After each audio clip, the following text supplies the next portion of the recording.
Howdy friends, this is PelicanMan bringing you another Magic Online video. Today we're not going to be going through a league.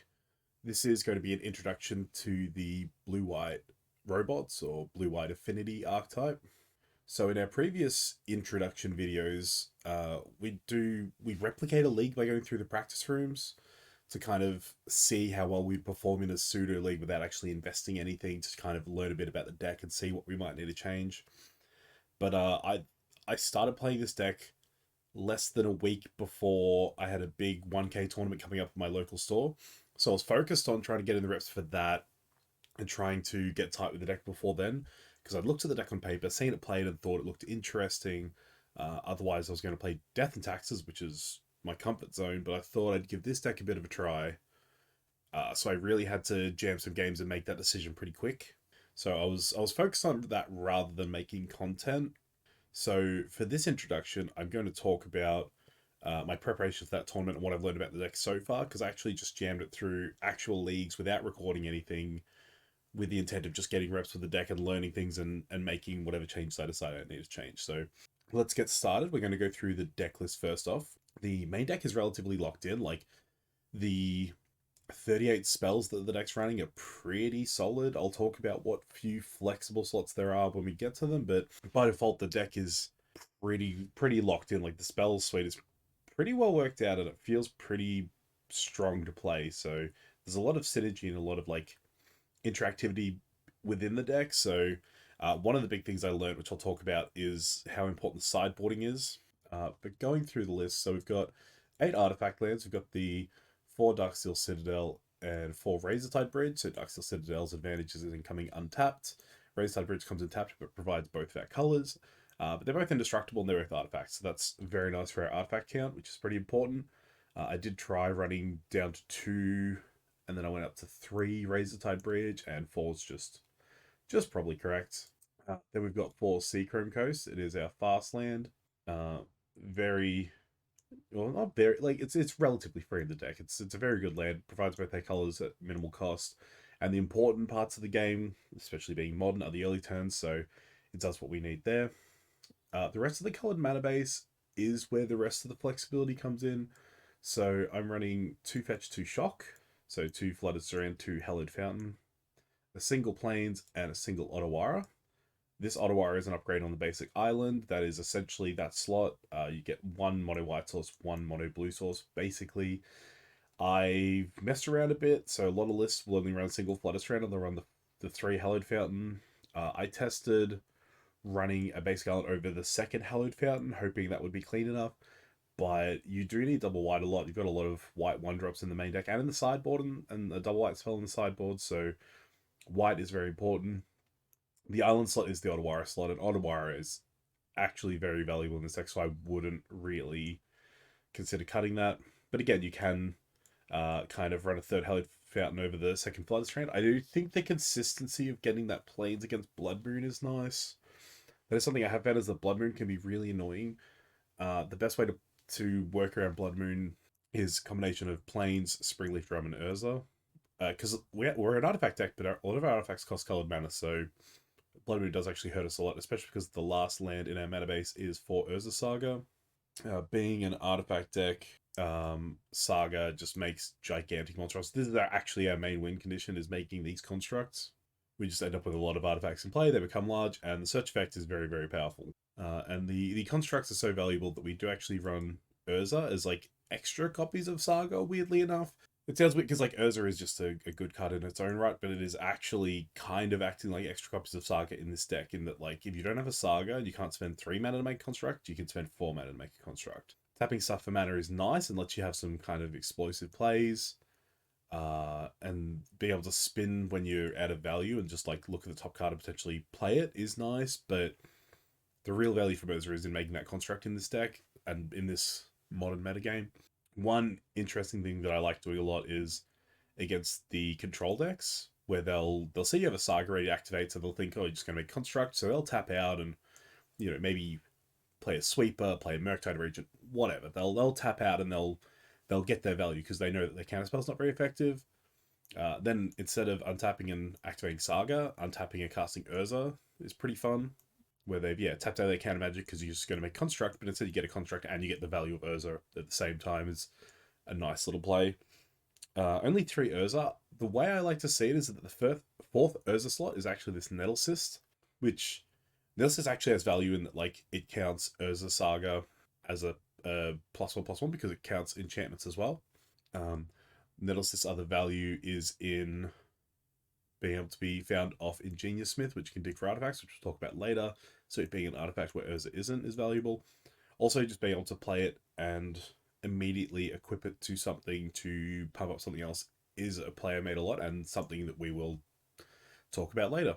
So next, we have all of our draw twos. So 4 Thought Monitor, 3 Thoughtcast.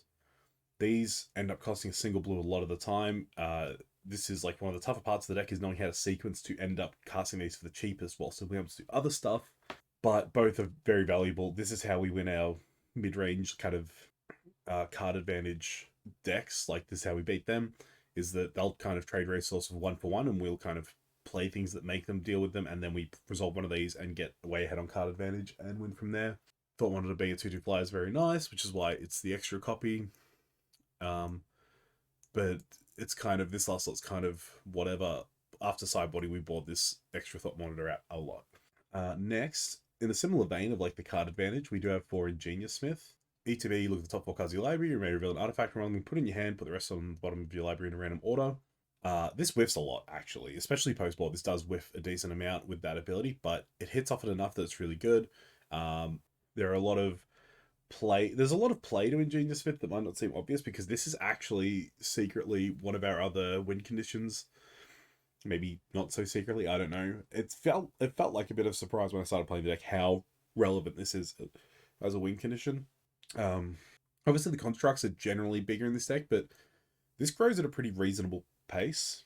Because obviously the second ability, whenever one or more artifacts enter the battlefield under your control, put a +1/+1 counter on Ingenious Smith. This ability triggers only once each turn. So the easiest play for this is to play it and then immediately play Memnite, which will get it a counter straight away.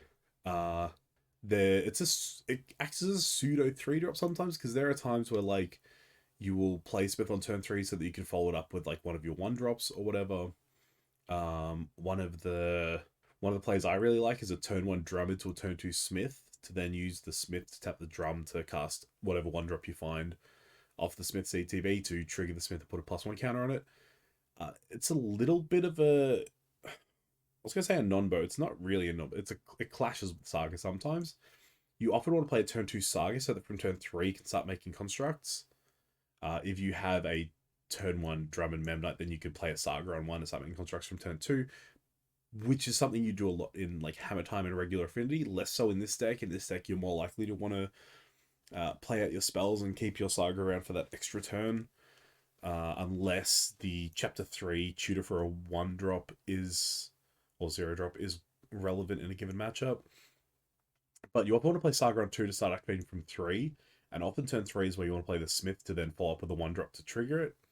So there is a bit of tension there, but that tension's often easily resolved in, like, you just play the Smith on turn 2 and don't get a +1 counter on it, so that turn 3 you can make a construct. Another cool thing about Ingenious Smith, say you've played the Smith, then next turn you Saga, you play the Smith on 2 with another Saga and a white source, then turn 3, Saga takes up to 2, so you can make a construct. You play a Memnite in your turn, trigger the Smith, put a counter. In your opponent's turn, you activate the Saga to make a construct, so an artifact enters under your control, and it hasn't triggered yet this turn because it's triggered on your turn, so you can trigger on your opponent's turn as well with the Saga token coming in. It's really interesting how fast that clock can build up.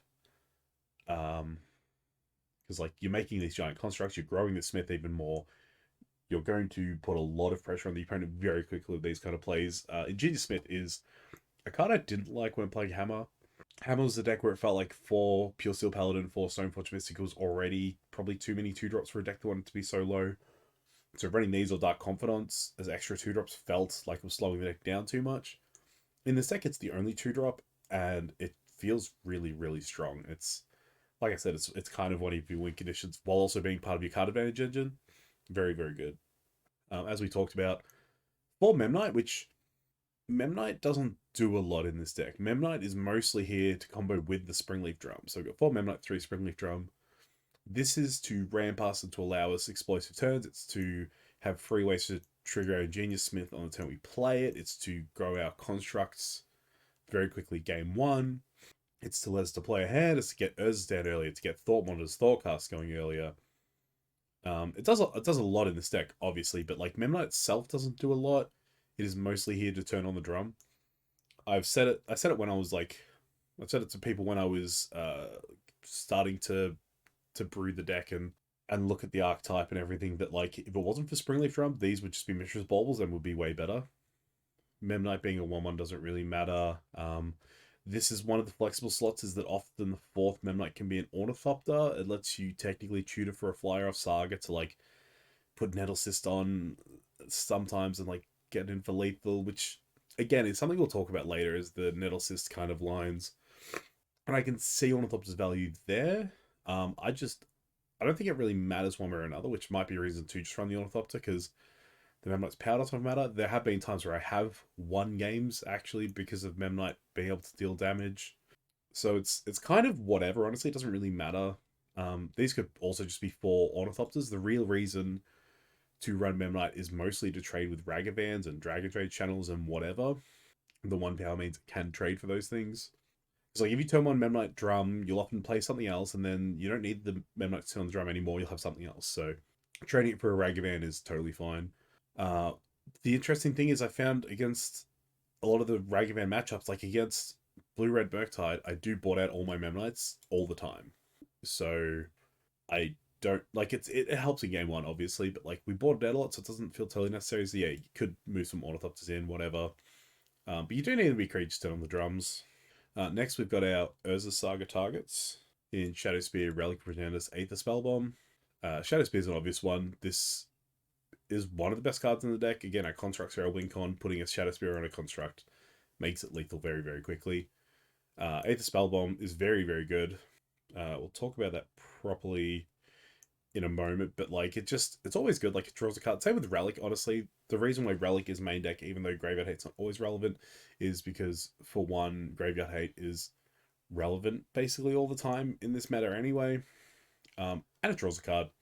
So worst case, if it's not good, you just cantrip with it. Totally fine. Done that plenty of times. This is potentially another flex slot, is I would kind of sometimes like Pything Needle to be here instead of Relic. The difference is Pything Needle's not always relevant in every matchup. It's relevant in majority matchups, and it's a tutor target, so it is fine to main deck in this deck, but Relic is technically better because even in matchups where it has no text, it has text because it draws a card. Then we've got the 4 Esper Sentinel, which, similar to the Memnite, they're just a cheap artifact creature. They can like trade with Ragavans. The real value obviously isn't they can draw cards. You can power them up with like putting a Nettle Cyst or a Shadow Spear on them. Cheap artifacts trigger Smith. For an artifact deck, Esper Sentinel's very good. There's not really much to say about it. Like if you've played Modern, you know how good Esper Sentinel can be. Against like control decks like Murktide, whatever, getting multiple Esper Sentinels out is very game breaking. It either slows them down or draws you a bunch of cards. Either way, you're going to bury them in advantage, whether you've drawn more cards or you've slowed them down. Both are kind of very hard for them to recover from. And we've got 4 Portable Hole. This is another card that kind of defines the strength of this deck, is how good Portable Hole is in a given meta. Portable Hole is very, very good right now. And this deck is very good because Portable Hole is very good. Basically, no matter what deck you're versing, there's almost always targets for Portable Hole. Like literally every matchup except Living End, I think. And it's just a 1-drop. It again like is an artifact. So all your artifact synergies is awesome. Just a really good turn when played a lot of the time. Portable Hole, yeah, is one of those cards that defines how good this deck is. Is that this deck? There are other decks that run Portable Holes, like a 1 or 2 of us, like you could search for, especially because we've got Smith. We could technically do that. But our deck is so artifact synergistic and Portable Hole is so good right now that we get to run 4, and that is a boon of this deck, and it is very, very good, and I love Portable Hole. Our other interactive piece is 3 Metallic Rebuke. It is our main deck counterspell. It is very, very good. Improvise is awesome. Like, turn 1, Memnite Drum, turn 2, Ingenious Smith, we often get to hold up Rebuke after having done that. There's a lot of times where it's very easy to be able to hold up a single blue mana and like 2 random artifacts to be able to cast Metallic Rebuke, while also like having crazy turns and progressing our game plan. It's very powerful. I could see running 4 This is, again, another thing where I could see some flexibility here. Um, the last card we're going to talk about is Teferi, and this is the most flexible card, I think, as far as the spells. Like, I could easily see cutting Teferis and adding that Pything Needle I want and adding the 4th Metallic Rebuke. But Teferi does serve a role. Obviously, against the counterspell decks, he's very good. He stops them. Casting sorcery spells, though they had Flash, doesn't do anything in this build of the deck, I don't think. The only thing left to do is cast Thoughtcast and Speed, which I have actually done, but it's not like game breaking. Obviously, it's just a cool thing you can technically do. Like, you can hold up, your Metallic Rebuke, and if nothing happens, you can Thoughtcast. Kind of cool. Otherwise, doesn't do anything. The main thing is the Nate 3 bounce thing, draw a card. There might just be some annoying things your opponent's doing you want to bounce.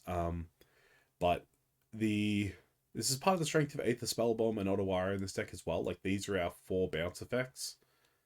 Obviously, bouncing our opponent's stuff is good, gets out of the way, deals with hate pieces, whatever. Very good to just have incidentally, like Ace Spellbomb and Otawara are very incidental. That's kind of his whole deal, but the nice thing is that his bounce effect is just incidental anyway, because we have a lot of value in this deck with our bounce effects anyway. We can reset a target on Portable Hole, not the best, but technically a thing we can do.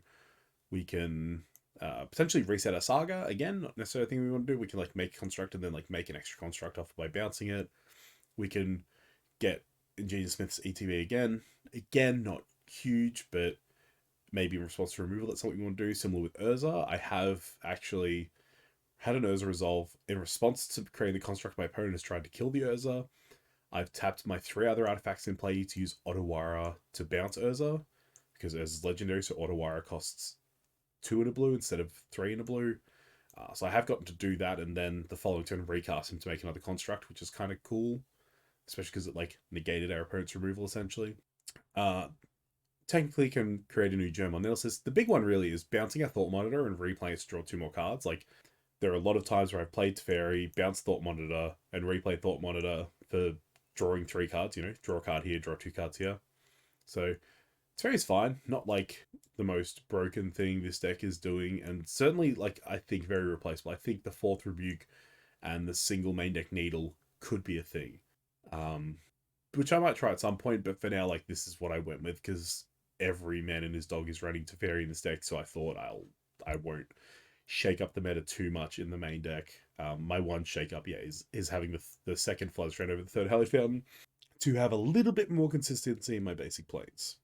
And it doesn't really change our colored source. So this is still a blue-white source, as with the third Hellish Fountain. Technically could cost an extra damage against burn matchups, because we might have to fetch shock instead of just shocking. But I'll get to the burn matchups, and we'll worry about that 1 point of damage, potential damage then.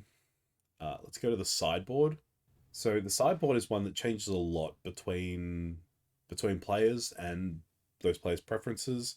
Potentially because they're expecting different metas, or just they have their own personal preferences. I think your deck and your sideboard are an extension of yourself. So whatever type of player you are, your deck should be tuned differently to how someone else's is, based on what your preferences are and how you play as a player. Obviously, you should play a deck that feeds into the way you play as a player, but also you should tune that deck in a way that suits you. Like, when I play Taxes, I am an aggressive Taxes player. I love running things like Mishra's Factory. Again, like I've said it in my Taxes videos, my most favorite play is turn 1 Mishra's Factory, Aether Vial, turn 2 Animate Factory and attack. So I play and build my Taxes list in a way to support that. And so this is probably why there's a lot of difference in the sideboard to these lists. But what seems to be stock?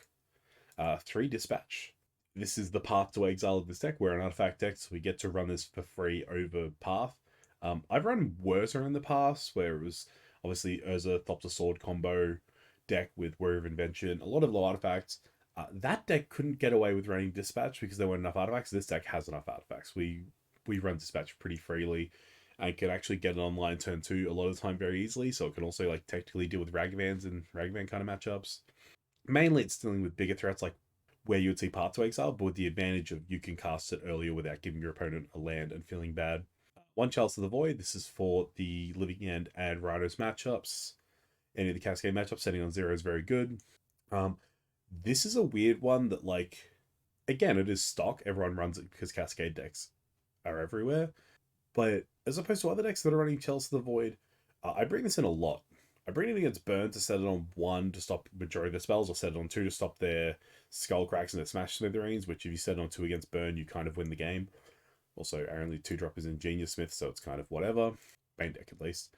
I bring it in against the Asmarano Maracada Cinecaldika Ledger Shredder Time Sieve deck, and set it on 0 to stop them casting Asmo, set it on 1 sometimes. Even though we have a lot of 1-drops, it still, I think, has value being set on 1. Setting on 0 is free because in that matchup I bought out my Mem Knights. It actually, yeah, it says I bring it a lot even just to set it on 1. It's more flexible than in other decks that are running Chalice to stop Cascade. 2 Damping Sphere, this is the answer to Tron and Titan. You just set and forget a Damping Sphere and just go on with your life, make constructs and try to kill them. This deck can protect Damping Sphere pretty well with like Metallic Rebukes and stuff, so you do a lot of time get to resolve it and then just ride it to victory. And the last one that is evergreen, that is stock, is the Pithing Needle. Again, I would love to see this main deck. It has text in every matchup, or nearly every matchup in Mon, so it is very main deckable. A lot of other Saga decks do run it main deck. Yeah, this is one that I tend to prefer running main deck and boarding out when it's bad rather than boarding it in when it's good, because it's good enough a lot of the time. But again, like every other Saga target has text in every matchup where this doesn't. But obviously, yeah, it's good enough to run in the board and just bring in majority of the time. As for metagame calls, we have 2 Core Firewalker. So these are ones that are sometimes run, sometimes not. Obviously, like it just really cleans up the Burn matchup and makes it very favorable. Resolving a Firewalker against Burn is basically game ending. Again, I'll talk about this later, but the Burn matchup, we maybe don't need these Firewalkers. Like, I can see just running a Dragon's Claw and maybe just, being able to dig towards with Ingenious Smith and just free up a sideboard slot. But that is, free up a sideboard slot's, I don't think, the most important, because I actually have trouble filling out this sideboard. I think a lot of the slots are free and I don't know what to put in them. So, next we have March of Otherworld Delight. Less of a metagame call, because it's not like, it's not being run because it's a particular modern meta, it's just good in modern, but like it's something that's not run stock, because we have 3 dispatch and that's generally good enough. I like the March as like a way to make the Saga mirrors much better. Just marching the Saga for 1 mana is very good. Cleans up a lot of the 1-drops, 2-drops, whatever. I also kind of like it. There is a game where I marched my opponent cast a Magus of the Moon. In response, I floated a white mana, let it resolve, and then cast March, pitching a portable hole to help pay for it to get rid of the Magus of the Moon. So, it's got some good utility to it. I really like March. I could see wanting more copies of it, like if you free up a slot, like in the Firewalkers or whatever, you could run a second, but it actually ends up being like too much interaction. As we'll talk about later, when I sideboard, I often board out, like, I have a sideboarding chunk called the 7, where I often sideboard them out to bring in like a lot of interaction.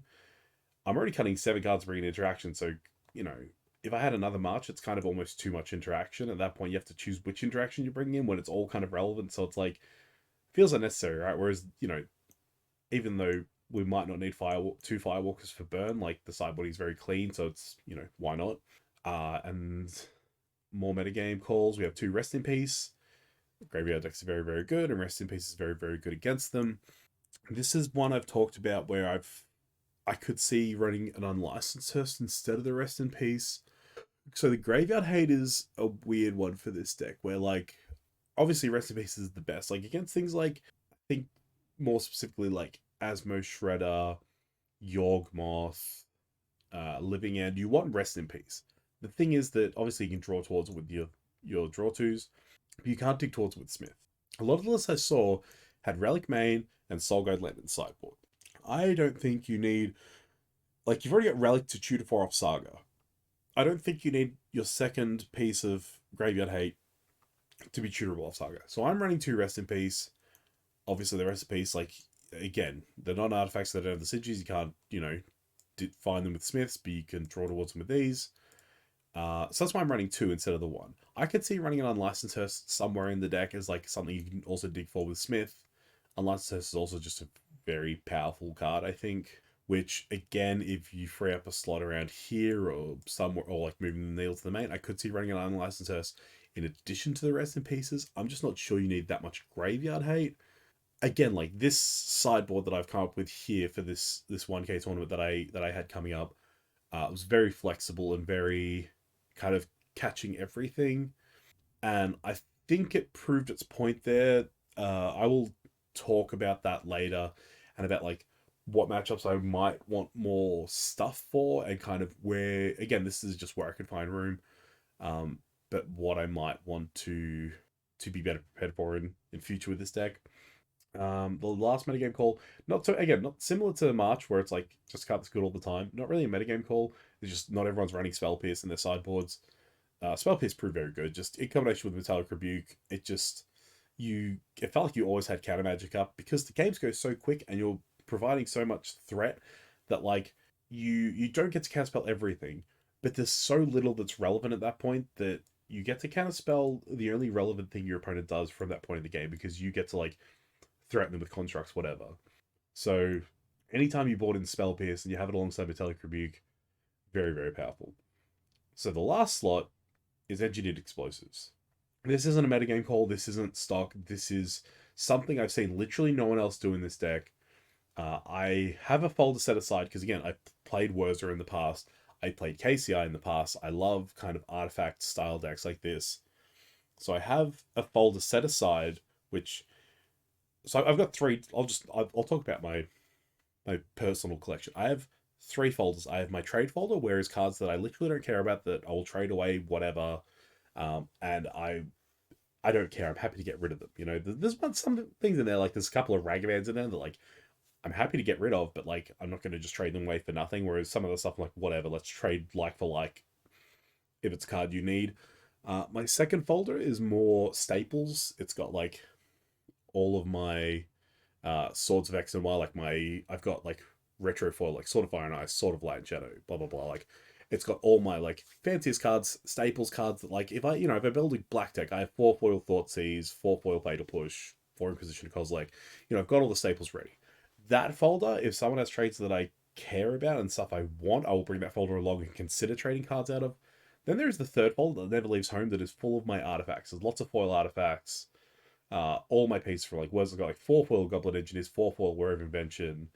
It had my 4 foil Metallic Rebukes. It's my 4 foil Ingenious Fit. It's got everything. All of my artifacts, if I'm not using them at a given time, they are sitting in that folder. So I was looking through that folder, trying to find inspiration for this 15th slot, because at times I was running Void Mirror, I was running Ashiok, I was running Torpor Orb. And I flipped to Engineered Explosives, and I'm like, obviously you can't get it off Saga because it has an X in its casting cost, not a 0 or 1.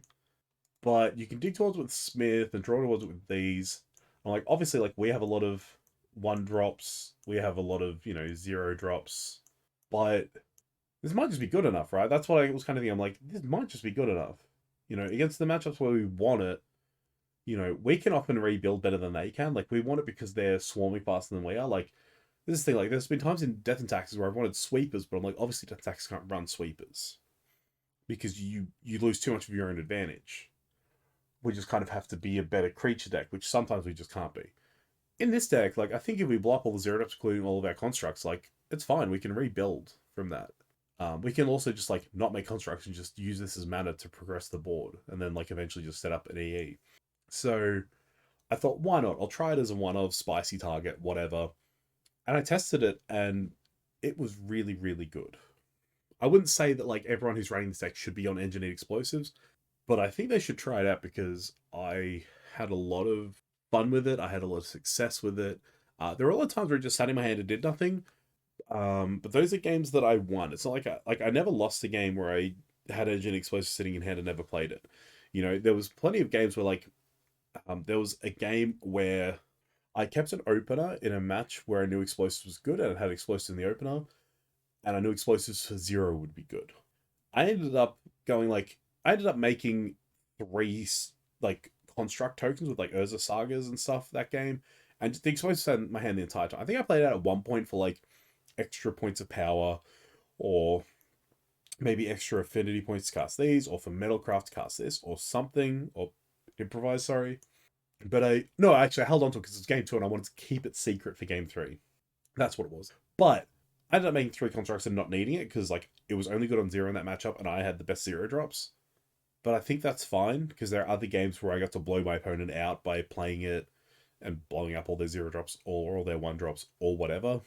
There is a bit of tension in that, like, the match where you want to block the 1 drops, you want to portable hold the 1 drops, and then blowing up your portable hole with this to block the other 1 drops has a bit of tension. But I think it's positives outweigh its negatives, so I was very happy with that. Now, let's talk about what to sideboard out, because that is, again, somewhere else punished, which I'll talk about um, my leagues leading up to the tournament, and the kind of post-tournament stuff after this. But one thing I learned, um, one very important thing is the sideboarding matters a lot. So I found there are things that I can sideboard out, things that I shouldn't sideboard out. This isn't definitive. I could be wrong on some of this, but this is what I found to be the most correct as far as my sideboarding. There were definitely mistakes I made, which I'll talk about, but let's talk about what I think is correct. So we'll start with what I refer to before as the 7.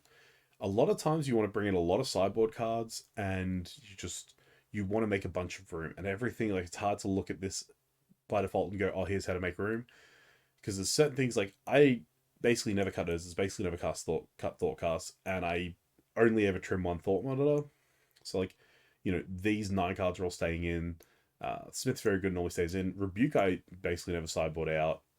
Portable Holes I basically never sideboard out unless it's specifically Living End. But the 7 is the easiest clump to sideboard out, especially if we're bringing a lot of interaction and a lot of sideboard. We can often give up on our speed. So again, the drums are very good for our speed, and Memnite is here to support them. So we can put out these 6, and then the archetype cannon drops a hell of a lot. So the 4th thought monitor is very easy to cut. So this 7 gets boarded out a lot. I always leave in the last drum as a Saga target, because Saga is a mana source, and often when Saga pops, we lose that mana source, and sometimes we want to keep mana source, so we get a drum so that we replace the mana source. So the most important thing is to assess whether we can board out the 7 in a given matchup. If it's a combo race or like a fast deck that we need to keep our speed with, we can't board out the 7. But if it's like mid-range and slower and an attrition battle, we can board out the 7 pretty easily. We can also potentially board out the 2 drums if we're boarding out the 4 Esper Sentinels, because again, like, our cheap creatures drop, but normally we're leaving in Memnite, we want to leave in almost all the drums. I could see trimming 1 drum. But yeah, if Esper Sentinel, either the opponent is too combo-y for us to care about drawing cards and they're not ever going to pay it, or they just are very creature-based, we can board out the Esper Sentinels. Again, the portable holes against specifically Living End. There might be other matchups that are like so high CMC that they're not good, but it's basically just Living End. Spell Bomb, I always keep in. If the opponent has no creatures, I could see maybe considering boarding it out, but like, it always still draws a card. I don't know. Like, if the opponent like ever makes any creature ever, like even if their only thing is to like ultimate a Nahiri the Harbinger to get an Emrakul, Spell Bomb's really good there, so I normally just leave it in. Rally gets boarded out a lot, obviously, because not every opponent's a graveyard deck. But if your sideboarding is tight and like you have nothing else to bring in, you can just leave the Relic in. If like you don't need to make that cut, you can just leave the Relic in because it does cantrip at worst, and it is a 1-drop artifact. Shadowspear can be boarded out sometimes against like blue-white control decks where you don't need the trample, but it's still even good there. So like, it'd only be if it's like a matchup where they have almost no creatures, like, where making 2 constructs is the same as, giving them trample. Like, if your opponent's only going to have 1 blocker, then they just block whatever doesn't have trample. So like, making 2 and attacking, one of them's getting through, you make 2, give 1 a Shadow Spear, that is still the one getting through. It's not really changing the clock, You can board out there, but it is also fine to leave in. Never board out Smith. Smith's not always crazy good, but you're almost always boarding in stuff or leaving in stuff that you want to dig for. So Smith's always just good. Same as why we leave in 3 Thoughtcasts and 3 the Thought Monitor. The only reason we got the 4th Thought Monitor is because I sometimes got punished for keeping them in, and it costs 7 mana. And after boarding, like, if you're boarding out like your Memnite your drums, like, it still costs 7 mana. It doesn't always get reduced. So there have been times where I boarded out a single Ursa because my sideboarding was like really tight. I think that just means I need to work out my sideboarding better, but putting out 1 Ursa is fine. I think it's tough because in paper I own 2 foil Ursas, 1 non-foil, so that's actually kind of in my brain and a reason I cut that non-foil Ursa a lot. Not a lot, but you know, I think just being an extra way to make constructs, it's not too hard to board out an Ursa if need be. The rebukes could be boarded out, like if you're versing like say humans or something where like Cavernous isn't going to blow you out. But even then, like I'm probably boarding out the 7 in that matchup, so like rebuke, they cast something through a cavern, they cast something not through a cavern, you rebuke it is fine. The Nettlecyst gets boarded out a lot. If your opponent's Archmage Charm, it's very easy to board out the Nettlecyst, even though like Nettlecyst recovers better than a construct does. Like if your opponent steals your Nettlecyst gem and you re-equip it, it's whatever. If they steal a Saga token, then it's normally a 1/1 in those matchups anyway, so it's kind of whatever. The Nettlecyst just feels like it's more investment to be punished by Archmage Charm. Teferi's actually bought out a lot. It depends on the matchup, but like there are 3 times where I'll leave it in. One time is to stop Cascade because your opponent can't beat this passive. Another time is if your opponent is a counterspell heavy deck. Even some of those, like I can't remember. I might bought this out against. I think I bought this out against Murktide. And so like if it's like blue-white control, this stays in obviously. The third time is like where I want to stop their instant speed interaction. So like if they have Force of Vigor, I might like against Titan. I have left Teferi in the past to like stop them being able to Force of Vigor for free because Force of Vigor is only free if it's on my turn. So Teferi stops them doing it on my turn. And against like Infect, I leave Teferi against Infect so that I resolve Teferi. I use a removal spell on their Infect creature and they cannot protect it. That is like the third scenario where I leave Teferi in. And those 3 rare scenarios are also why I've considered cutting Teferi, but I think it's fine to leave him and just board him out a lot. So now, my results with the deck. So with my old build, the sideboard was different. This was when I had the island over the second Hallowed Fountain, where I learned that it was bad. I was on 2 Dispatch, 2 March of Otherworldly Light. I had Torpor Orb and Void Mirror in the sideboard over like I didn't have Firewalkers, I didn't have the EE. And then I think I had like one other artifact, like 2-mana artifact that did stuff. Like a Cursed Totem or something. I don't know. I can't remember, but it was like a bit different. So the first league I ever played with this deck, I went 4-1. Very good league. My one loss was a misplay that I realized as soon as I did it and got punished and lost the match. That's fine. But that was like my second, I think my third or my fourth match in the league. So my pairings after that would have almost definitely been different if I'd won that. So I probably would have been paired against harder opponents. So it's not fair to say I would have 5-0'd the league if I hadn't made that mistake. The second league I went 1-4.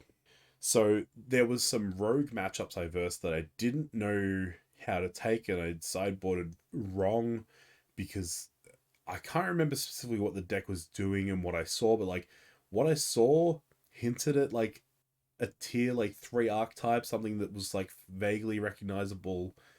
It wasn't until they finished me off in game 3 that I saw what their combo was that they were constantly like hinting at, and it was vastly different to the archetype that was hinted by the cards I'd seen, if that makes sense. But that was game 1. I saw cards that hinted at an archetype and I won. Game 2, I brought them in. After game 2, I got more information that maybe meant I should have changed my sideboarding, but I still didn't have the correct information. But I did see cards that cared about the graveyard, and I didn't bring in Rest in Peace, and that was maybe a mistake. So yeah, it was a weird matchup. And the rest of it was mostly very close matches that I just lost, but I also learnt a lot. So there were times where I cut all 3 Thoughtcasts, which I don't think is correct. I think my sideboarding sense has gotten very, very clean, and leaving these 3 Thoughtcasts is very good. I also cut the 4 Ingenious Smiths on multiple occasions, which I think was incorrect. I think I've learned that Ingenious Smith is one of the powerhouses of the deck. I also trimmed Portable Holes a bunch. Not a fan of that. I think honestly, like that 1-4 league taught me so much. Like taught me a lot. Like I lost a lot and I learned a lot, and that is where I kind of came up with the 7. You know, with sideboarding these 7 out if I'm, you know, playing against non-linear decks. Or yeah, non-linear decks. If I'm playing against linear decks, then I just get like cut Sentinels and trim, whatever. So then I went to my LGS, because we have a modern tournament every Wednesday. So this this 1K was on a Monday, so I had one weekly tournament, which is why I jammed a bunch online, because I knew I needed to get my reps with the deck elsewhere because I couldn't get them in paper. So I went 2-2 at my local. This I might not have actually come up with the 7 before this. I think it was after this. Um, but I went 2-2. All of the rounds felt very good. I'll say that. Even though I went 2-2, my 2 wins were very good, and my 2 losses were also very good. So I got unlucky against Tron. This might have been a mulliganing thing more than anything else. I sideboarded fine. I think my mulliganing could have been better. I think also this was before I came up with the engineered explosives, and like this sideboard, I think I still had the 2 march, 2 dispatch kind of sideboarding. But yeah, I lost to Tron. Tron was a little bit faster. I didn't like mulligan towards my damping spheres or my rebukes or whatever. The Tron matchup actually felt tough in paper there, and since then the Tron matchup feels better. But it's still, Tron is Tron, and we are like, we can get under Tron, but sometimes Tron just rolls over us. Wormcoil Engine is the biggest annoyance when versing Tron, so maybe leave into fairies for that. I actually bring in my dispatches for that now, which I didn't in the past. My other loss was to Enchantress, which seems like a tough matchup, but also seems winnable. Like Portal Pole's good. I think Engineered Explosives is going to be insane in that matchup. Spell Pierce is obviously good. Blood Moon got me in game 3 against them. Game 1, I was almost fast enough. They just managed to assemble a lock. Game 2, I was able to just get it under them. And game 3, they resolved Blood Moon and blew up my Saga, and I was unable to cast any spells for the rest of the game. So, which was a tough one to come back from, because that was after like directly after that is where I worked out this list and where I cut the island for a Hallowed Fountain. After losing to Blood Moon, I cut the basic island. So, but I thought maybe against Blood Moon decks, I'm just meant to leave in more drums. I don't know, but it still felt very good. After that, so that was on the Wednesday. On the like Friday or so, over the weekend, I played 2 more leagues. The first league, I went 5-0. For anyone who's watched this channel, I have never 5-0'd before. This was my first 5-0 ever on Magic Online. Insane. Like my 3rd league with the deck, kind of my 4th outing with the deck. To get a 5-0, after going with this list, this is the 75 I took, and this is the 75 I 5-0'd with, which made me feel a lot more confident in the deck. So my first match was against Jun Saga, where I went 2-0. The mid-range matchup seems super favored. Like, it's kind of easy to outvalue. I'll show you an example from that game, from that match. All right, so I'm just going to speed through. This is game 2 here. See, they downtick their ran. They hit me with the rag. They get a Darksteel Citadel, so nothing good there. I play out 2 Esper Sentinels. I'm like, this is great. I'll get to draw cards, hopefully. They downtick on 1. Unholy Heat and paper it with the other. Crack with their Ragavan. They hit a Portable Hole, which has no target, to play a Tarmogoyf. So if we look at it at this point, they have 2 cards in hand. A Ren 6 that's got no value yet. It's just had to downtick. The Ragavan's hit twice. Made treasures that, you know, they've used immediately, and they've got a Tarmogoyf in play, right? I still have 2 Ingenious Smiths and a Thoughtcast in hand. In a 5-card hand against a 2-card hand. Alright, we play this out. We play a March, play find a Dark Citadel, play a Raised Side Bridge, get a counter. Again, we're kind of just hoping to trade with Ragavan. They hit again. They find a Flooded Strand. They unholy heated our Ingenious Smith. They hit with the Tarmogoyf. I'm on 10. Again, 2 cards in hand versus 5 cards for us. And their second card is the land, is because they picked up a land. Ingenious Smith, find explosives. Portable. We march their Ragavan. Their Ren again has a downtick. And look at this. 1 card in hand versus our 4 with a Thoughtcast. And look at this board state, right? This E on 2 is insane. E on 2. Pop it, kill the Ren, kill the Goyf, do it now so the Ren can't get any value. Look, their Thoughtseers take a Thoughtcast, that's fine, but we're on 5 now, which is kind of low. But they've got nothing going on for them now. Like, we also don't either, but we've, you know, got more value in play, and we've got an Ottawara in hand. We get to cast Thought Monitor. We shock in the Hallowed Fountain so we can hold up Rebuke here. It might seem weird to go to 3, but like, I don't want them to be able to do anything relevant. So yeah, Esper Sentinel, Ursa, look, they have 1 card in hand, and we drew a draw 2, and we're now like just super far ahead. Can't possibly lose this game. They're playing E on 0 because the construct token they have to deal with, and we just kind of let them. We just clock in, make them pop it. They still go to 3. We play Teferi, bounce Thought Monitor, play Thought Monitor, draw. Look at this. Thought Monitor, Thought Monitor, Thought Monitor. This is kind of the value of Ursa, the value of Thought Monitor, the value of Teferi bouncing Thought Monitor. They draw their card and they concede. And like, this might seem like kind of extreme example where at one point, like, because of the specific scenario, they've ended up 2 cards, we've ended up at 5. But our life total kind of matched like that discrepancy. Like, we were a bit lower than them. They got us pretty low, but then we recovered. We draw two, and the game ends up ours. So Murktide is similar. A lot of these mid-range matchups kind of end up similar. It's very winnable as long as you keep a decent hand and, like, you know, keep your value going. Okay, so the next match was a 2-1 against Mono Green Tron. This is kind of a weird hand to keep where it doesn't have like a damping sphere or whatever. We do get a very fast start. They wilt us, so they kept an interactive hand, but at the cost of not having Tron, which is very weird. So they blow our Saga, which is a very good use of wilt, but we've got, you know, a million power in play. Like, they stirrings, they get whatever. We find a needle, you know, play a Memnite, play a needle. So this might have been a mistake. I choose Khan the Great Creator, which is the reason. Also, I was going to choose Khan Liberator because it's the only card that really punishes us. Khan Great Creator is going to, like, turn off our artifacts and whatever, but Khan the Great Creator is one we kind of want to rebuke. You know, it's like a must answer. Khan Liberator is as well, but and it's the one that's going to have the most impact on this board, right? I chose Khan the Great Creator because it's the one they're likely to be able to cast because they don't have Tron. Here they kind of showed us, like, Oblivion Stone is like what we actually probably should have named.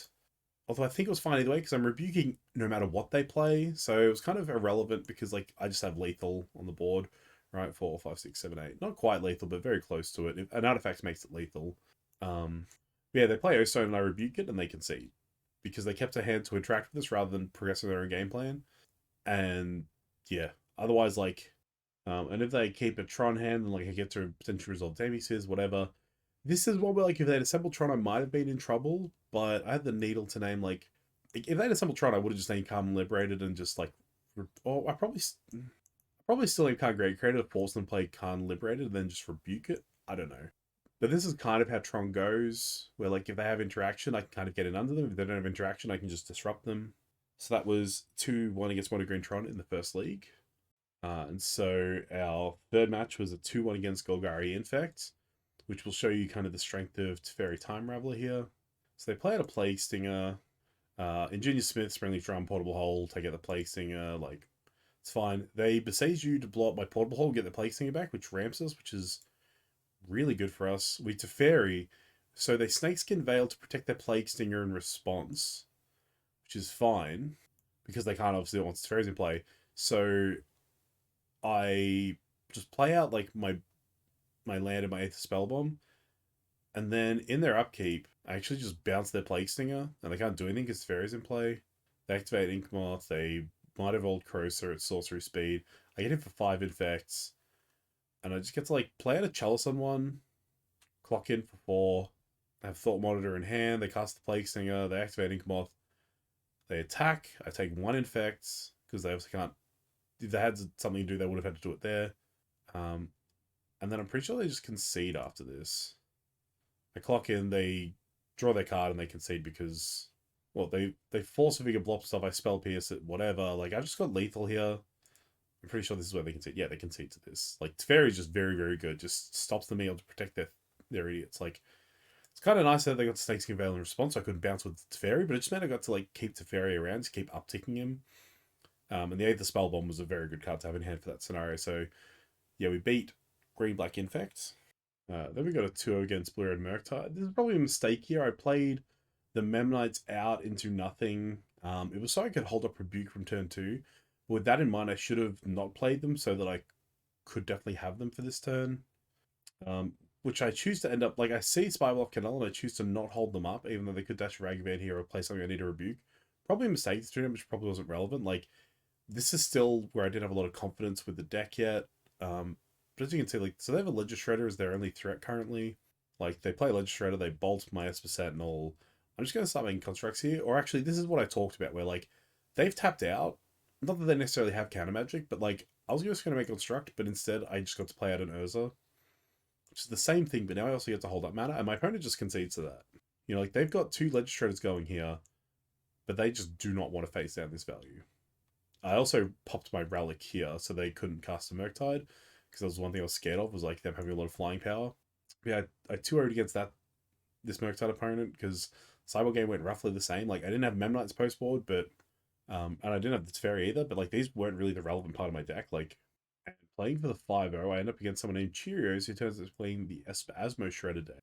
So, I could have played out the Chalice on 0 from the first turn, but they're not able to play the Asmo from that turn, so I actually held it for here, which I should have played here. I think I was trying to see if I wanted to Chalice on 1. I think I was considering Chalicing on 1.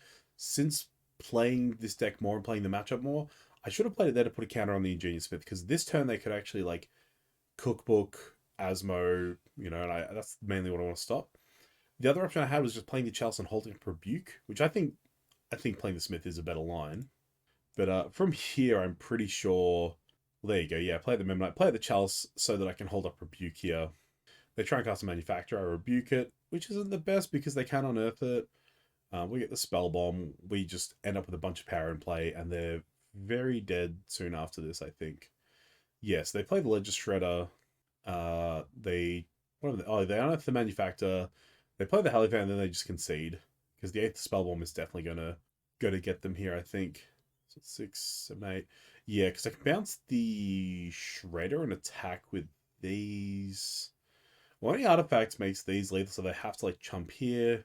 Yeah, and we're gonna play the recipes next turn anyway. So I'll just show you a bit from game 3 as well, because this is where I learned a lot about. Just skip through a bunch, because this is one that fell very much in our favor, and I nearly cost myself the game. So they end up ahead because they have constructs and I have nothing going except Rest in Peace, which Rest in Peace is very good in the matchup, but not when they've already made 2 constructs with their Sagas.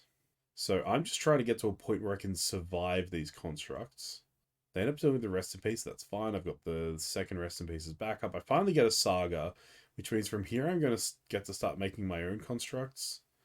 So I would have been dead if I didn't block there because they had the Cookbook and the Manufacturer. They play at the Asmo, which can be scary. The Explosives is the perfect draw here, so I get to pop it, blow up all their constructs. I could Chalice here. I maybe should have Chalice on 0 to stop Asmos. The reason I didn't Chalice on 1 is because I want to be able to portable hold these cookbooks. Now, here's where I make what I consider to be the biggest mistake. So I make a construct here. Totally fine, totally reasonable play. Nothing wrong with that. But they're on 12, so I'm going to try and finish them by getting the Shadow Spear and putting the Shadow Spear on my construct and getting in for a lot of damage. So what I could have done instead is I still have my Python Needle in my deck, right? They have 1 card in hand, which I don't know if we knew about. I don't think we did. But they have Academy Manufacturer, Cookbook. I was originally just defaulting to getting Needle to name Cookbook because obviously Cookbook is one of the best cards in their deck. I turned off that default mindset and got the Shadow Spear because I realized like, oh, I can threaten a lot of damage here, you know? Like I've got 7, that is 12, that is 13, but they just get to block here. So attacking with the Sentinel was kind of irrelevant, but like I figured this would actually make them block here and lose the Manufacturer. That was my mindset, is like attacking like this with this Shadow Spear forces them to block here. This is what I missed, is they then discard their Gigantha. I didn't know about it. It was their companion that they bought last turn. They discard their Gigantha, make these, and then they eat the food to gain 3 life. That is the line I missed. And then for their turn, they pop a clue, and they draw a Time Sieve. Now, if we stop here, they then activate a Cookbook, discard the Ledger Shredder, right? They get all this, and then they get to use this drum with this Manufacturer and this treasure token to pop this clue and draw a card and discard it to this Cookbook. So they found Academy Manufacturer, they pitched it to the other Cookbook, make these, and now they can activate. Yeah, they activate the Time Sieve, sacked all those and their drum, which I'm like, oh, they've lost the drum now. I think I'm okay. But they've drawn a card for turn, right? So they pitch it, they make all this. Now they can just pay mana. They don't need to sack the treasure or anything. So they make 6 game objects every turn. They get to take extra. Well, they make 5, right? They get to sack these 5 every turn and keep taking extra turns. So from here, they just keep taking turn after turn after turn. And I realized, like, if I had a Needle, I would have been fine. It's Fairy bounce the rip, but I don't know that they could have won from there. They kept spinning their wheels, doing the exact same thing over and over, and they couldn't accrue value on the Time Sieve. I think playing its Fairy is fine and bouncing the rip, because then they can start discarding, like, Overchase Daredevils and whatever, but they needed... I don't know what they needed, but I was very lucky to not lose this, because I should have needled the Cookbook. So that was the first league. I'll take a quick look at the matches of the second league as well. So after achieving my first ever 5-0 on Magic Online, I ran this league, which also ended up as a 5-0. So this was the first game versus Burn. You'll see Burn doing Burn things. Like, I play out to make a bunch of blockers. They actually have a very good Searing Blaze kind of hand. I could have quadruple blocked and tried to take out the Swift Spear, but Searing Blaze on the Smith, like, well, any removal on the Smith means that this just eats both the Memnites, which would have been fine if it's like, oh, the Burn Spell hits this rather than me, but they had specifically Searing Blaze, which I was worried about, so that still got to clock me. So I just chumped with a Memnite because now look, Portable Hole, the Spell Bomb. They play out an Eidolon here, which is pretty good. They exile Suspended Riftbolt as well. I draw Saga and I just like chill back. It's like Burn's doing burn things, right? Like they've burned away my Memnite, like clocked him with an Eidolon. I draw a Thought Monitor. It's a 7-drop, so I don't take any damage. I have a 2/2 now. I drew this. Like they're actually on a lower life than me because they're at Eidolon because I'm refusing to play into it. I'm just gonna sit here making constructs. Yeah. And they concede because we're now in a Borto where I have a 7/7 and they're on 6 life. Like I'll quickly show you game 2 as well. So, like, again, vomit out my hand. I have chump blockers for days. I choose not to, actually. I go to 11 here, which, like, burn on turn 2's put me to 11. Very good for them. But look at this. A Portable Hole, their threat, like, play a Thought Monitor on turn 2. And just, like, this Goblin Guide Stonewalled now. I have this Sentinel to draw cards. Like, I set the Chalice on 2. Again, the only cards I care about in this matchup post-board are Smash Smithereens and Skullcrack. So I'm on 7 now. But they've conceded. They're just not interested in fighting this, which is interesting because, like, I haven't actually gained any life yet. I am on 7 still. They could hit me with 3 burn spells. They have 4 cards in hand, so I'm not actually in, like, the best position here. But eventually the Saga will find a Shadow Spear, so they need to kill me before that. I could, like, next time I probably Saga, play Smith, hope to find a Shadow Spear off the Smith. If I don't, the Saga will eventually find it. But yeah, what normally happens is, like, you play turn 2 Saga and you get a turn, like, 4 Shadow Spear or whatever it is, and you win the game. And the Firewalkers, like, are good, but wholly unnecessary. Like, I've versed it twice in paper now and once online. I didn't get to verse it at the 1K tournament, but I've gone 6-0 against it. My burn opponent that I versed in paper, which was on the Wednesday where I went 2-2 that I spoke about, the weekly tournament that I went 2-2 at. Afterwards we swapped decks, and I'm not a good burn pilot. I'll admit I'm not good at playing burn. He 3-0'd me very convincingly with my deck when I was playing his burn deck, so I think the matchup's just very good for us. The second match was against Blue-Red Murktide, which went 2-1, which isn't like, you know, I 2-0 Murktide a lot. You'll see, like, I could have Portable Hold this. I decided to wait a turn because if it was Ragman, I would have Portable Hold, but I'd rather get the Smith down. We're just chilling with our Saga. We do Portable Hold. There was no way to hold up Rebuke here. I would have liked to have held up Rebuke, but we're just kind of making him deal with our board. So here, they play a tap land, right? Do they? No, sorry. They play their island. They cast AE for 1. Because of Sentinel, they choose to pay because they don't need to blow it up now. They want to blow up whatever we get off this Saga as well. Kind of greedy on their part, right? They could have played on one and popped to kill the Sentinel, the Portable Hole.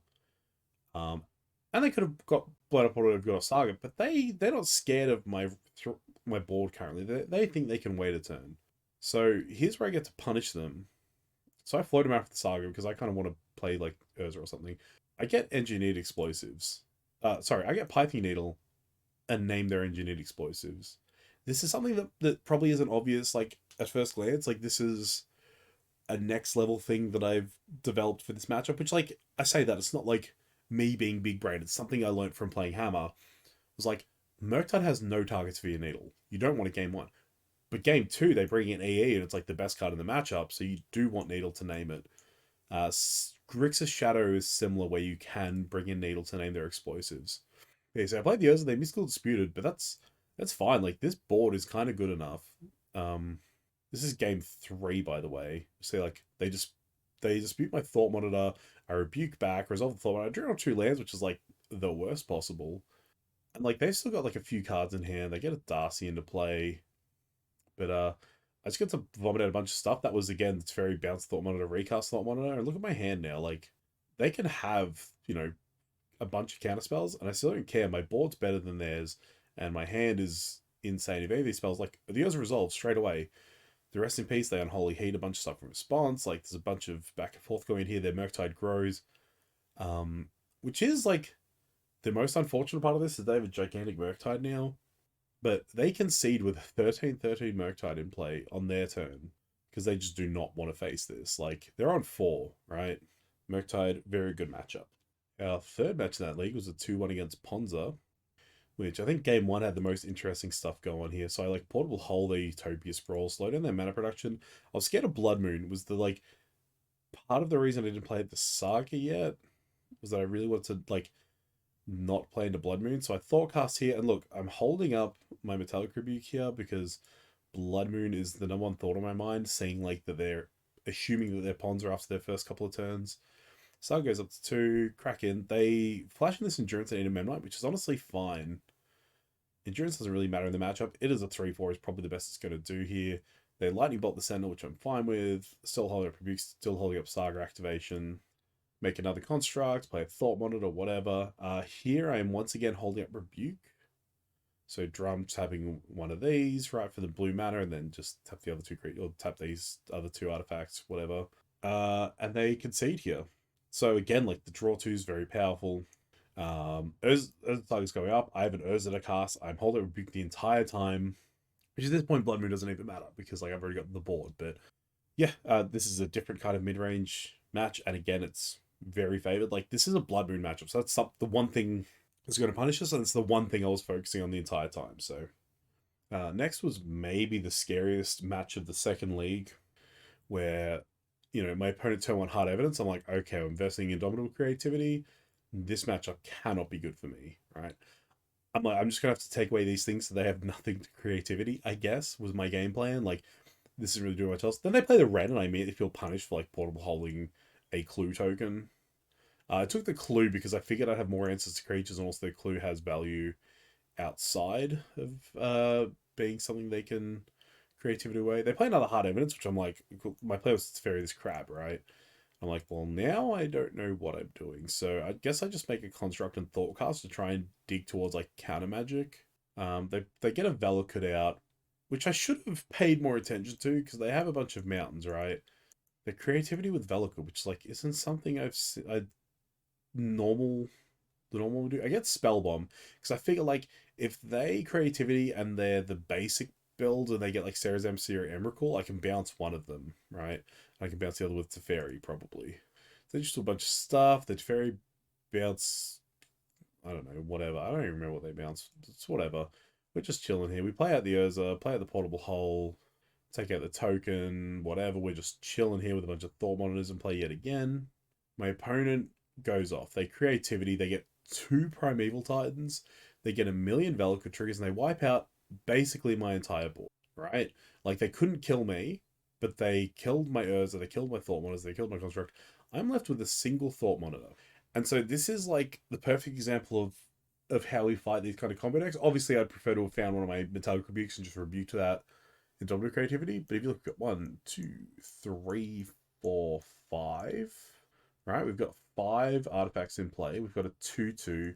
We've got our Nettle Cyst. So if we play our Nettle Cyst and equip it here, Nettle Cyst would be artifact number 6. That would be 8.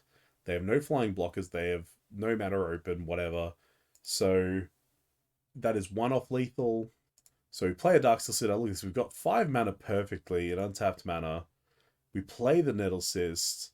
We equip it. Look at that. 9/9. Our opponent's on 9. We clock in for lethal. How perfect's that?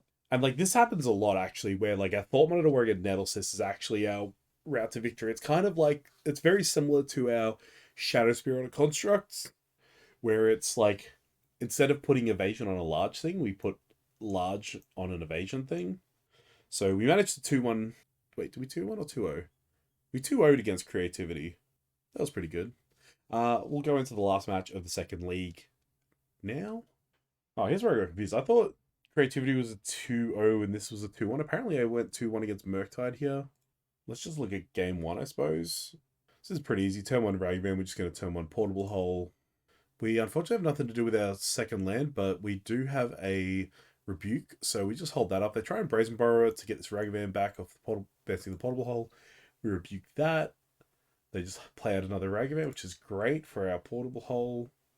So we play out the Esper on the Portable Hole. Again, nothing to do with this mana, which feels a little bad, but whatever. The other option was like to Fairy bounce their Ragavan, which might have been better, but then they just get to dash the Ragavan. I'd rather it be vulnerable to Portable Hole.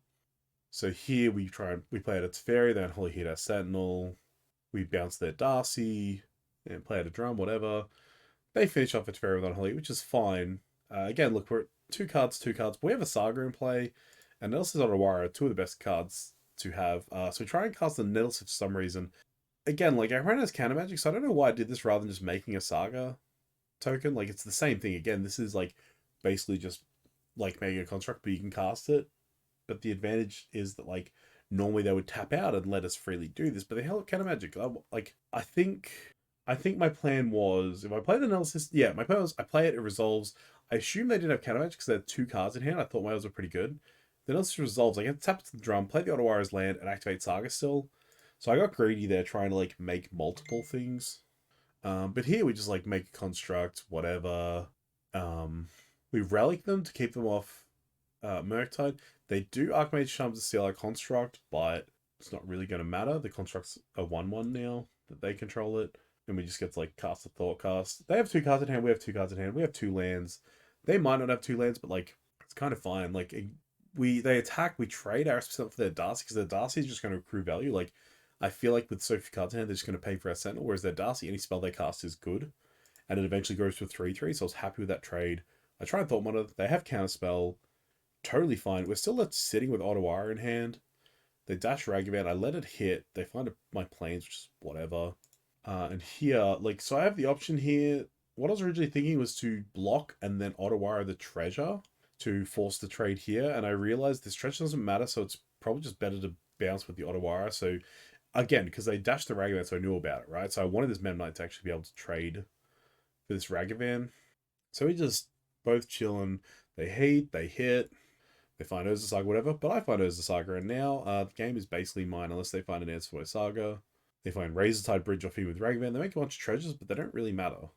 They force a negation away. The spell bomb doesn't matter. This Ursa Saga is going to win me the game unless they deal with it specifically, which it appears they are not. We make two constructs. We draw the Shadow Spear, which gets countered. We end up just grabbing Memnite because there's like no other targets left, which is unfortunate. If we hadn't drawn the Shadow Spear, we would have got the Shadow Spear and been in a much better spot. But we drew it, which let them counter it.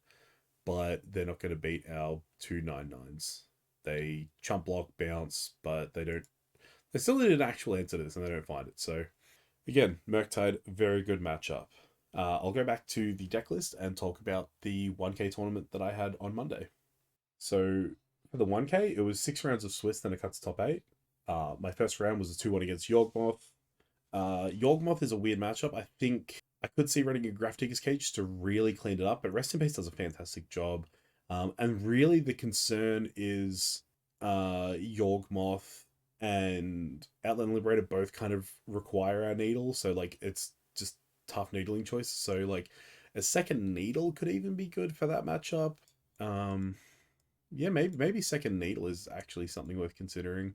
Because yeah, Rest in Peace does the job of like with Graph Digger's Cage, but you could run Graph Digger's Cage as well if you wanted. I don't know, Yawgmoth feels fine. I don't hate the Yawgmoth matchup. It is tight, though. It is tight. 1-2 against Amulet Titan. That player ended up going 5-0 in the Swiss and got to ID with his 5-0 opponent in the 6th round to lock in first and second in the top 8. And so I lost to this Amulet Titan player. They did very well. Amulet Titan is the one matchup where like I don't have a lot of experience against it. I didn't get to verse it in my leagues leading up to it, I don't think. Maybe in the 4-1-1 I can't really remember. That is a match where I would kind of want Torpor Orb. Otherwise, I'm not sure what else we can do about the Tide matchup, but that is one that I would want to find sideboard slots for, because it's the only matchup where I question whether we're actually able to fight it effectively. Damping Sphere is obviously very good, but I'm wondering if we want more. The game I won against them felt very good. I think the main thing, honestly, was Force of Vigor. Force of Vigor was very punishing in that matchup. So even like Welding Jar, maybe. I've said it before that like if I cut the two to fairies, my original thought was to move the Nil to main and to add a Welding Jar to main, but maybe Welding Jar on the board could be good enough for like the Force of Vigor matchups. I'm not 100% sure there. And then my next round was 2-1 against Heliod. Heliod feels very fine. It's a very even matchup, I think. But our interaction is very good and our counter magic's very good. I do bring in Spell Pierce. I think for a lot of decks that can't beat the Infinite Life, you kind of just need to make sure you don't lose to them casting Coco and finding Heliod and Spike Feeder. So for me, that is bring in Spell Pierce. I then went 2-0 against Mono Black Coffers. I will say that like I was on the draw almost every round. This Mono Black Coffers matchup is one where I was actually on the play and I managed to get a 2-0. Game one, I didn't see a lot from them. I did see Urborg, but I didn't think much of it because they were clearly Mono Black. So like any Mono Black deck should be running Urborgs, right?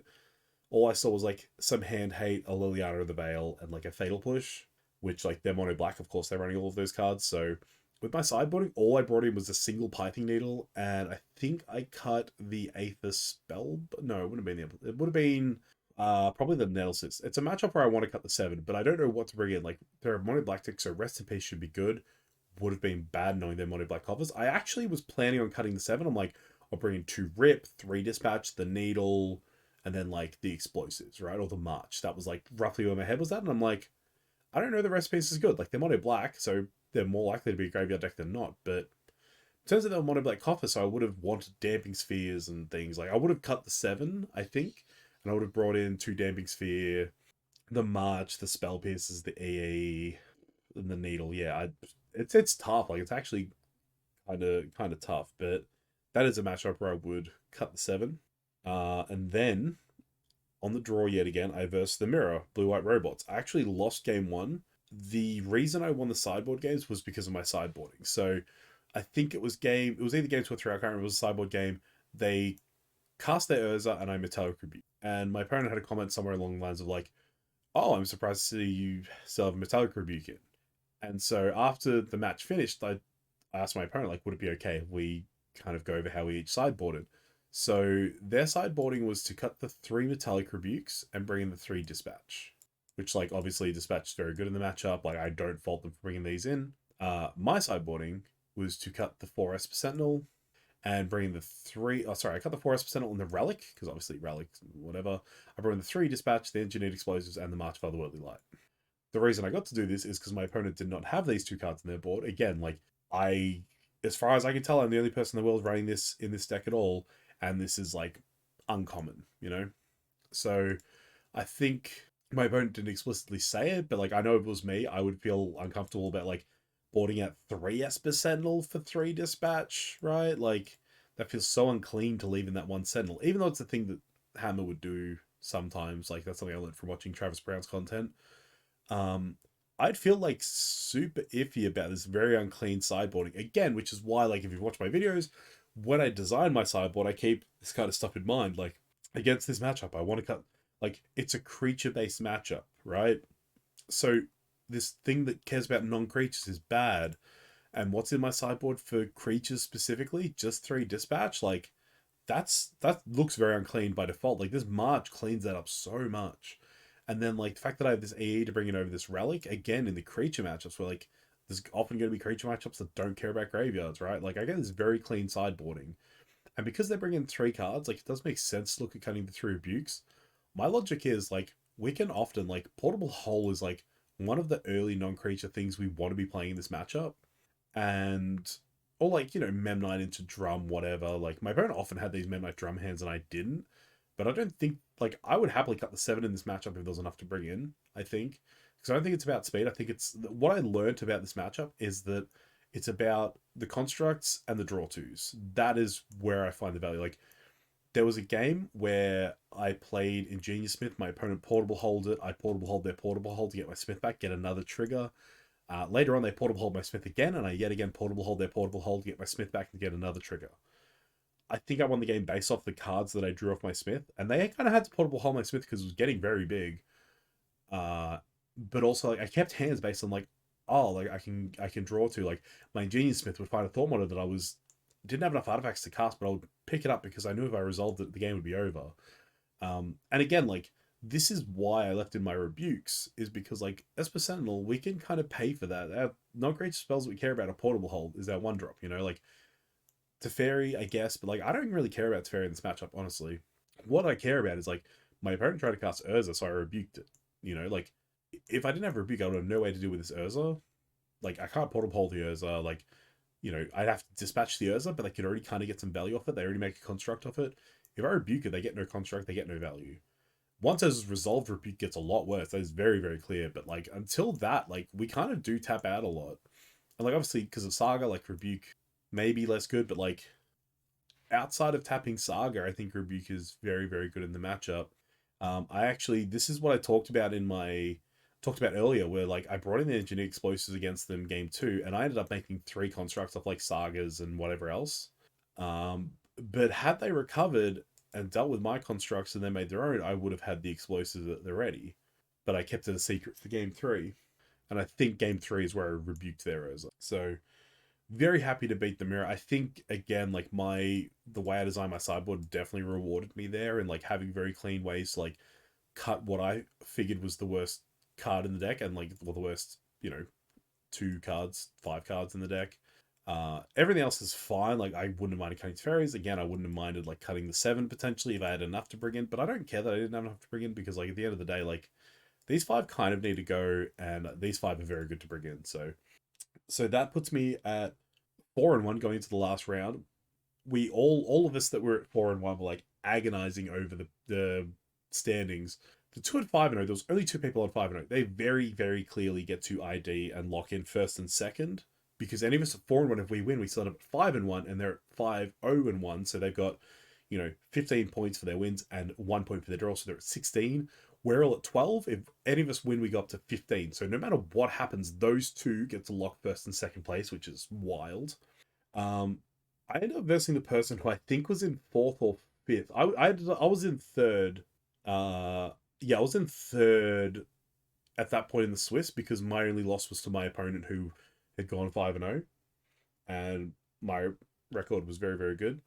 And my opponent, I think, was in 4th. So like we were in a pretty good spot to ID and end up in top 8, but we couldn't lock top 8. It wasn't like guaranteed, because there was a lot of weird records going on there. We knew from like previous events of similar numbers, because this was like at the end of a week, like this was a long weekend, and there was a bunch of eternal tournaments going on. It was very likely that we would get into top 8 if we ID'd, but it wasn't guaranteed. So like we were pretty sure we had to play it, which is the most nerve-wracking thing, right? Like obviously there were people who had to fight, which is fine, like you have to fight. We potentially didn't, but we couldn't work it out, so we just like it was real tough. So like we just have to play. We have to play. Me and my opponent sat down, and I said to my opponent, like, it's tough. It like almost looks like we can ID, but I don't think it's safe enough. And my opponent essentially said the same thing, like that they'd had their friends look it out because they couldn't work it out, and they'd essentially come to the same conclusion. The thing is, once I sat down against that opponent, I obviously we've been sitting at the top tables most of the day. I'd been sitting near them. I knew they were on blue-white control, and I hadn't versed blue-white control yet, but I was pretty confident against blue-white control. I thought blue-white control should be a pretty reasonable matchup. Again, because like Ursa Saga, if they hold up counter match, I guess get to do this. If they don't, then I get to like resolve my Ursas. I have rebukes, I have Teferis, like everything's kind of portable holds the one card where it's like portable actually kind of sucks here. But otherwise, I think like the matchup looks like it should be pretty good. I managed to win game 1 pretty convincingly. Game 2, I was ahead, and they managed to just pull it back in, which is what Blue Eye does. Like they ended up with its Fairy Hero of Dominaria that altered, and that is essentially the reason I was willing to play it out until that thing altered, and then I'm like, well, cool, I can't come back from this. Again, they're playing Blue Eye Control, so like, not that I want to like timer scum them, but like, can you win in time, opponent? Like, if this ends up a draw, this is favorable for me, because I think like I don't think they could beat me in time, except that Teferi ult came quick enough that I was willing to concede and go to the 3rd game. But if we've gone long enough, I'm like, a draw is a good result for me here, because I think a draw puts us in anyway. The thing that was tough is like, if we had ID'd, intentionally drawn, and like tried to get top 8 with that, if everyone else plays, then potentially a bunch of them push us out. We needed other people to intentionally draw as well. Whereas like, I think if we had ended up at a accidental draw, it would have been fine for, I don't know. But game 3 was very clutch. So when I was versing the mirror, a few people watching us, and they seemed pretty interested in the mirror match, because both of us had obviously done well. I don't think there was anyone else in the room playing the deck. There were only 2 of us playing that deck, and we both did pretty well. I think someone else was playing like classic Affinity, but we were the only 2 playing like blue-white Affinity, like mid-range Affinity. So there's a bit of chatter there, but it was at the end of this match, because like obviously the top table had intentionally drawn to lock their positions for top 8. So we were on table 3. So there was table 2 and then us table 3. Anyone who'd finished their matches or was just like, still hanging around the store or whatever, they would come up to the high tables because they would want to see how the best players are doing, right? So there were a lot of people watching, and like my game 3 against Blue Eye Control was a nail biter. It basically involved an Ingenious Smith and a Memnite getting in for lethal, right? They just sat there and just kept clocking in. I had a Metallic Rebuke and a Spell Pierce, ended up drawing a second Rebuke, and like at one point I had to telegraph the Rebuke. Like my opponent was stuck on 3 lands for a few turns. I was stuck on 2 lands because they spreading seized my Ursa Saga. But I had like a 3/3 Smith and a 1/1 Memnite that just kept like clocking in. There was one turn where I held the Memnite back and like super telegraphed the Rebuke, but I had no choice because I had to hold up Rebuke. And they just kept trying to do stuff. I kept rebuking, spell piercing. My Smith, like, I would draw like a Memnite and it could get to grow, or I'll draw an artifact land and it would get to grow. There was, I think at one point I played a relic or a spell bomb or something. Oh, that's right. That was on the very last turn. So I had a spell bomb in play. My opponent passes back. I crack spell bomb. So my opponent's on, I want to say 6. It was, I can't remember if they were exactly on 6, but the math was right. That like they might have been on 6. I had a 4/4 Smith and a 1/1 Memnite. So I popped the spell bomb. I draw for turn. I slam down like Memnite, Springleaf Drum, artifact, something, an artifact, grow my Smith, and attack for lethal.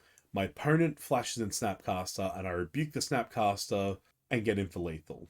That was a lot of the people around seemed very impressed. My friends that were watching me like were all patting me on the back after, all very excited. I had a few people tell me that like they would have certainly lost in that scenario if they were me because I had 2 mana for like most of it. I had a second Smith in hand. The reason I refused to deploy it was for one, I wanted to hold up the counter magic, which seemed loose considering I was sure my opponent had Supreme Verdict. They ended up not getting to 4 mana in time to cast it, which sucks for them, but also like I missed my land drops as well. If I had hit land drops, I would have, been able to deploy more stuff, whatever. But instead I was just sitting there hoping the Smith and Memnite was good enough. So my plan was if they verdict, I resolve Smith after the verdict and hopefully rebuild and hopefully finish them off from there. But yeah, I was holding up counter magic for the verdicts when I could have potentially tried to kill them earlier, but like it was a very interesting game, very back and forth, and again, like people seemed very impressed with my skill when piloting that matchup.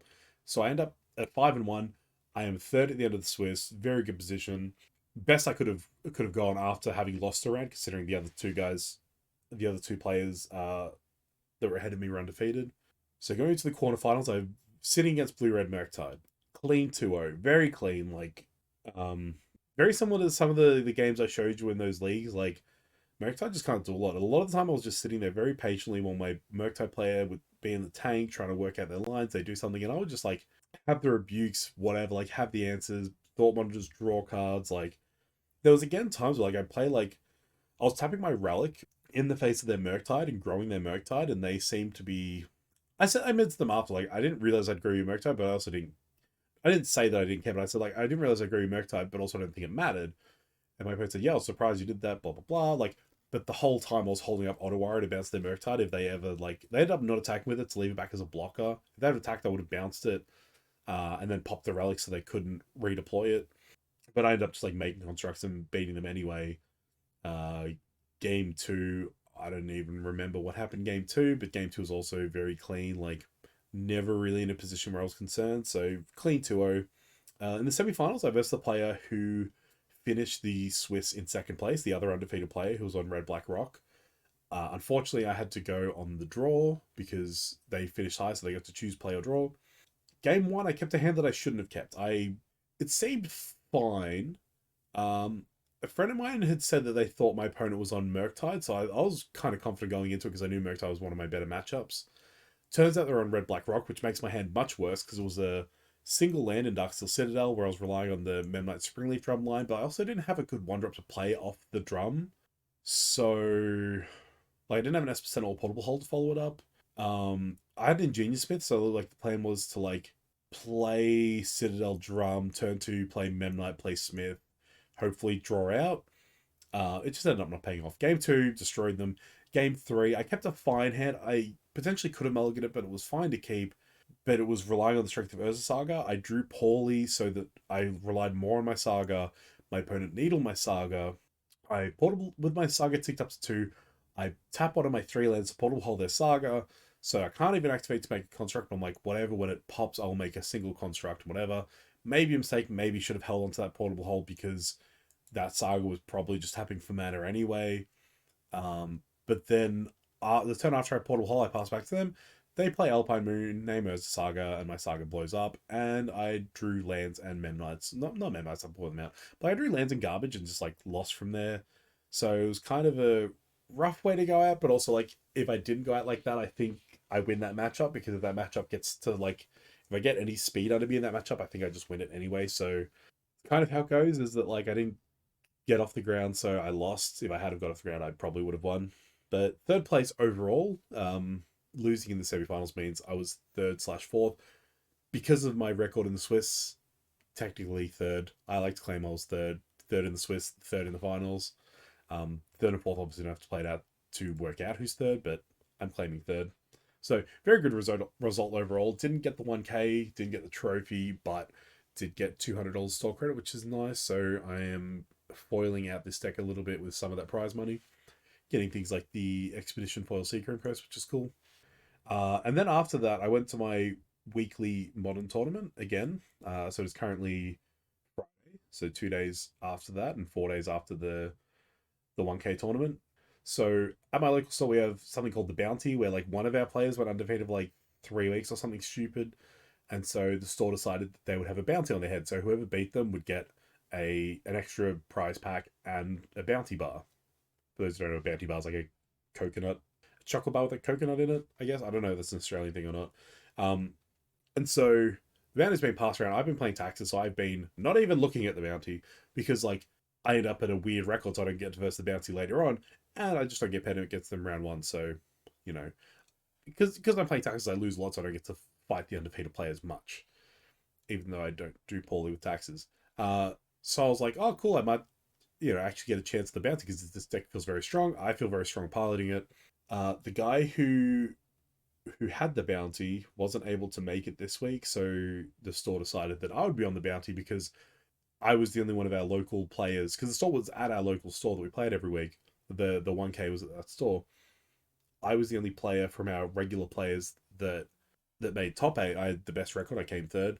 The person who came first is someone who frequents our store from every now and then. Like doesn't normally shop to the weeklies, but will shop to some of the monthlies. So very happy for Brennan. Well done, winning it on Amulet Titan. Not the Titan player who's undefeated in the Swiss. Different Titan player, but Titan very good right now, which is why I'm considering looking at sideboard options to make that matchup a little cleaner for myself. Um, so yeah, there was two other players in our store that were I think 3-1. I want to say they were 3-1, and then they both lost, going down to 3-2, and I went up to 4-1. So they were all also there supporting me in my sixth round, trying to go 5-1 and lock top eight. But yeah, because I did well, they decided like that I would have the bounty for the week, and I did the bounty justice, went 4-0. So very very good, showing that day as well. I went 2-0 against Hammer Time in round one. No, I say I think Hammer Time is a pretty favorable matchup. Like it's close. Their fast hammer starts are very good, but like you have 4 portable holes and like 4 metallic rebukes and a bunch of blockers, whatever. I think it's a good matchup. 2-0 against Asmo Shredder, which again, like I think that's a good matchup. I think the big difference is like E really makes that matchup favorable for us. I think E on 1 to blow up all their cookbooks, whatever, or E on 0 to blow up all their food before they can time save is very good. 2-1 against Yorgmoth. Very interesting games against Yorgmoth. Very close game 2 that I lost, which is like I think I do well enough against Yorgmoth that I don't need more sideboard hate for them, but I could see a Grafdigger's Cage. I don't hate Grafdigger's Cage against them. That might be something I try and find room for, depending like if I decide that I don't love the Firewalkers because Burn's such a favorable matchup. Game 3, they resolved 2 Culling Rituals, which is a card I'd forgotten about that Yorgmoth obviously runs and is very good in the deck. They resolved 2 Culling Rituals.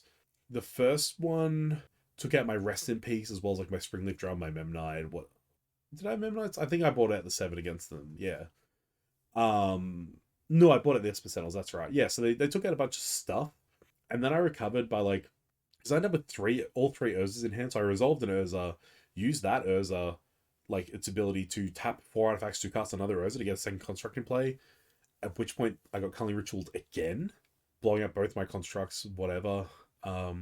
And I think they used the extra mana to like kill my Ursa or play a Yawgmoth or something. And I ended up winning that game. Insane. Through 2 killing rituals. Insane. And then in the finals, so the local player that normally plays Burn, um, they lent the Burn deck to a good friend of mine who ended up at 3-0 with me. So I got to first Burn in the finals and got a clean 2-0 there. So a nice 4-0, 8-1. Pretty good. Very happy with how this deck's going. I don't know there's much I want to iterate from here. Like I said, I could see not having the fairies. They're good but not like amazing. I kind of think a Python Needle and like a Welding Jar or the fourth Rebuke. Honestly, like it might be too much. 4 Rebuke might be too many, but like the there's not times where I'm unhappy to have a counterspell in hand in this meta, where there are times where I'm like playing my draw who's going, please draw a counterspell to like get me out of this. So could see the fourth Rebuke. Yeah, otherwise, like, I like the Firewalker. Again, I don't know if it's necessary, but like, it's tough to know what to want in this sideboard. So like, having the 2 Firewalker is just fine. Yeah. The thing is, like, I could move the needle to the main and free up a sideboard slot for like a Grafdigger's Cage, or like something for the Titan matchup, like a Torpor Orb. I also need to work out how Elementals is, because like I might want Torpor for that, but maybe also I want Void Mirror for that. Like maybe Void Mirror is just a card I want. Like the Void Mirror is probably Void Mirror and Grafdigger's Cage. Grafdigger's Cage for Yawgmoth and maybe like Elves, which is also why I want AEs for like if I randomly verse Elves or something. And Void Mirror to hurt Tron, to also hurt uh the Cascade decks, and to also stop Force of Vigor decks, I think. And then like the other one is Unlicensed Hearse. So like I could also like cut the rest in pieces and fit in an Unlicensed Hearse. So crew 2, like the Smiths crew it pretty cleanly, like 2 Mem9s for a Mem9 Esper Sentinel, 2 Esper Sentinels. Thought Monitor crews it pretty cleanly. It's interesting. Firewalker, do you crew it? Not that you're coming in the same matchups, and you're also probably what's getting cut to make room for it. Yeah, I'm really not sure how I feel about Unlicensed Hearse, but Void Mirror and Grafdigger's Cage are definitely cards that I'm considering. But yeah, then I'll also have to make the decision of whether I'm cutting to fairies or not. And then also I'll need to decide whether, because like the Unlicensed Hearse could be main. Maybe I cut the fairies and add a needle and a hearse to the main. And then like just add the Void Mirror to the sideboard. Keep the rest in pieces, keep the Firewalkers. The other important thing is like against Burn, right? Against Burn, I want to what do I want to cut? I want to cut the fairies, the relic, thought monitor, and then like Ursa. No, it's the nettle cyst. It's the nettle cyst. So like if I didn't have the fairies, I have the unlicensed and the needle, which I would cut both of them. Maybe I'll have to look at it and work out like how clean my sideboarding could be with those choices, whether I want it. Like part of the reason I like Firewalker as well is because I do just have enough cards cut against burn that I want to bring stuff in, because I want to bring in the Pierces and the Chalice. So like if I didn't have these, then I would just have to leave in like dopey fairies or whatever. So I don't know. I'll look into it, but that's where I'm looking at. But otherwise, the deck's very good. So if we're looking at from my 5-0 leagues, out of the last 22 matches, I've won 20 and lost 2. So pretty happy with that. So that's an introduction to the Blue White Robots archetype.